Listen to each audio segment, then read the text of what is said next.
Hi Fire Signs, Aris Leo and Sagittarius. Welcome po sa ating channel at ito ay inyong Daily Gabay Tarot Reading for November 1, 2023. Please be reminded that this is general reading po, so maaari kayo makarelate o hindi. Just take what resonates. Gamitin ang reading na ito bilang gabay lamang. Balik po kayo dito bukas para sa ating Daily Gabay Tarot Reading. Please like, subscribe, and click bell button for notification para updated po kayo sa Daily Tarot Reading natin. Para po sa gusto magpa-reading, maaari nyo pong makuha ang link. Nasa description box po ito. Message nyo lang po ako sa Messenger. Maraming salamat po.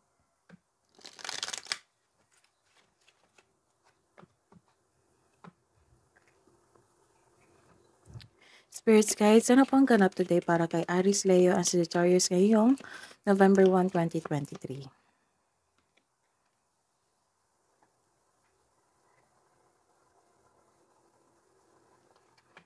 You're sharing your kindness to everyone.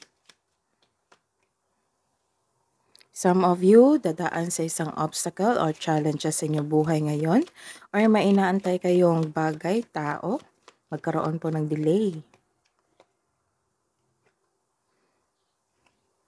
And just because of this, nagkaroon ka ng burden, or nag-suffer kayo sa isang tao or sa isang bagay kasi nagkaroon ng delay dito. Let's see. Message na po, Spirits Guide, para po kay Aris, Leo, and Sagittarius ngayong November 1, 2023. New direction. So, kailangan nyong tatahakin itong obstacles sa inyong buhay kasi maghahatid ito sa new direction sa inyong buhay. New direction meaning patungo sa right path.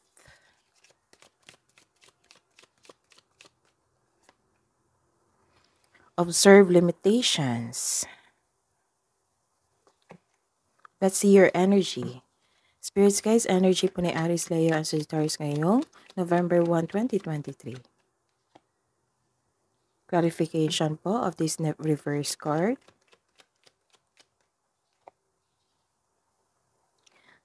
Career and money ni Aris, Leo, and Sagittarius ngayong November 1, 2023. Spirits Guide.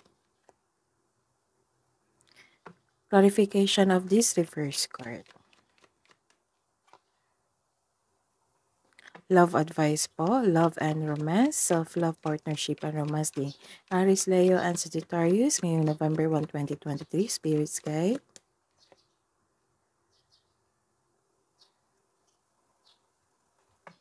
And clarification of this card.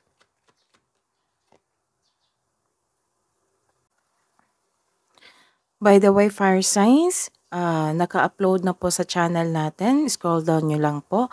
Andun na po yung November 2023 monthly reading natin po. So, check nyo po sa channel natin. Monthly reading po ni Aris, Leo, and Sagittarius.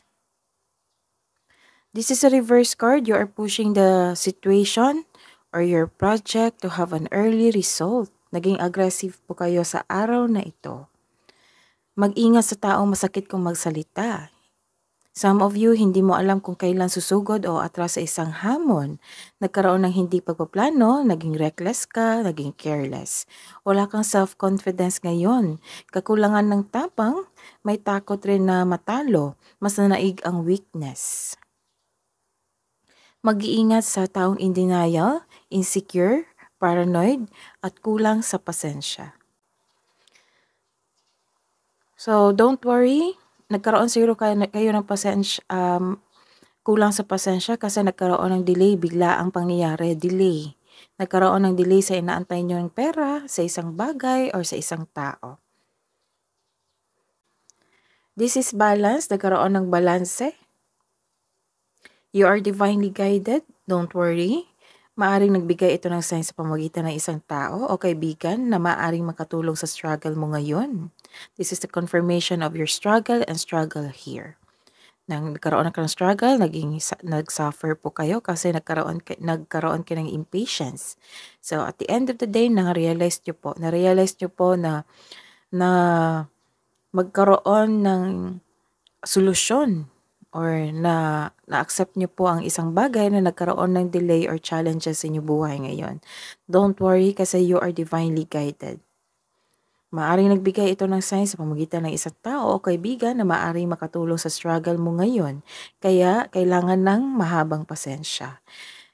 Have patience as the universe goes to work to bring your desires into reality. This card tells you na seek balance and create a calm atmosphere.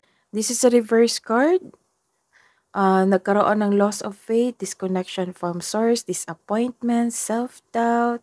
So, kasali to sa inyong emosyon.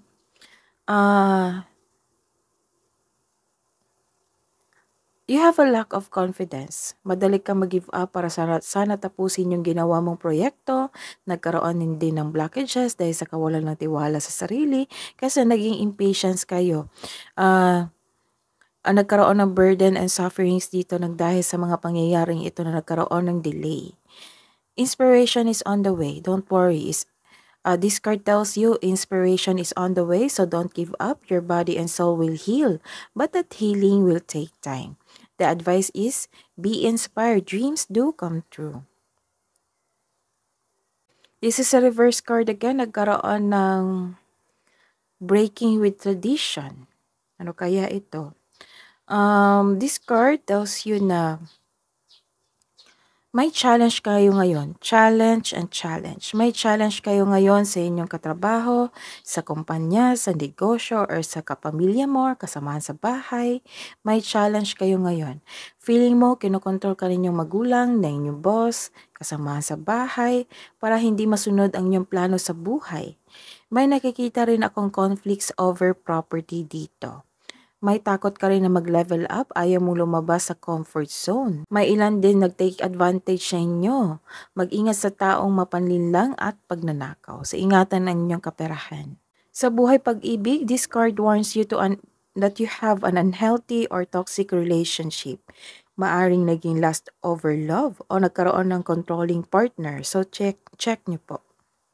Para sa mga single, hindi pa kayo handa pumasok sa isang relasyon, lalo na trauma ang iniwan ng past love mo. Hirap kang magtiwala. Hirap kang magtiwala muli. This card tells you na mag-move on. Let go mo yung worries mo at patawarin mo ang sarili mo. Para sa mga may relasyon, isa sa inyo na hindi maka-move on, naging toxic ang relasyon nyo. Naubusan ka ng pag-asa, siguro may nasabing hindi maganda ang kapareha mo na nagdulot ng trauma. Kailangan nyo mag-usap ng mahinahon, open up yourself na ito yung daing mo. Oo, sabihin mo yung big adjustments na ginawa mo para sa kanya, para sa inyong relasyon. So give up your worries para ma-save ang inyong relasyon. Hidden truth, anong iniisip niya, anong iniisip mo para po sa mga single. Sometimes I stay awake thinking about you. And I am not available. Uy. And sa mga may relasyon, I left you before you could leave me. So many things reminds me of you. Love advice ba para sa mga single?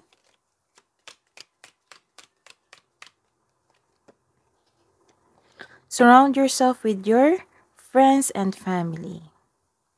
And turn criticism into kindness.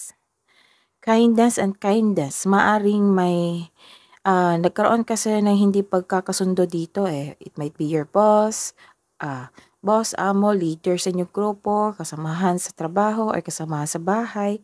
So this is the clarification of your first card and your card here na. Turn criticism into kindness.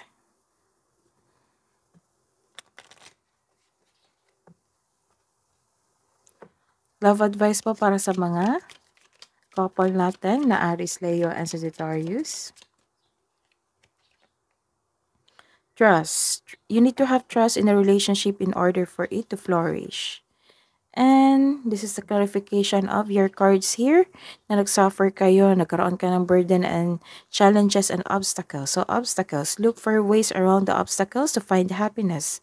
Communication is the key. Kailangan lang talaga ng pag-uusap para ma-save yung relasyon nyo, bigyan ng solusyon. Kabang advice nyo po, Spirit's Guide, para kay Aries, Leo, and Sagittarius.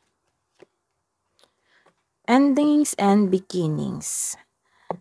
Yes, So, this is the clarification of your cards here. Di ba sabi ko kanina na magkakaroon kayo ng, kailangan yung pagdaanan itong delays, burdens, challenges, obstacles sa inyong buhay ngayon para magkaroon kayo ng new cycle sa inyong buhay, endings and beginnings. The old must be released so that the new can enter. So, kailangan yung i-release ninyo yung past nyo para pumasok na yung opportunity or kailangan yung pagdaanan itong mga challenges sa buhay nyo, obstacles nyo sa inyong buhay para magkaroon ng new beginnings, new direction. And inner wisdom, you know what to do. Trust your inner wisdom and take appropriate action without delay. So, kung may parating na opportunity, bigyan ng pag-isipan ng mabuti at bigyan ng aksyon agad kung nararapat pa ito sa inyo. Message po, Spirit Guides, Angels, Archangels, Guardian Angels para po kay Aries, Leo, and Sagittarius ngayong November 1, 2023. Message from Archangel Chamuel. Peace comes from remembering that only love is real. Beloved one, message from Archangel Chamuel. I am helping you with your spiritual soulmate relationship. Wow. That is your reading. Fire signs, please like, subscribe, and click bell button for notification para updated po kayo sa daily tarot reading natin. Maraming salamat po.